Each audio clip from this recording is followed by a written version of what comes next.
Чухте ли какво се случва с аптечките в колите? Нека обясня. Гърция въведе нов стандарт за аптечки.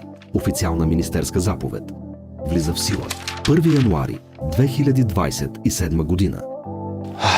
Може да си отдъхнем, това лято няма да го бягат никой, но няколко месеца след това картинката се променя коренно. Дори автомобилите на туристите ще трябва да отговарят на новите изисквания. Гърция ли е единствената страна с тази аптечка? Докато Гърция е избрала абсолютно най-тежката версия на тази аптечка, далеч не е единствена. Много държави в Европа имат различни стандарти, но точно тази отговаря на абсолютно всички. И не е само за глобите.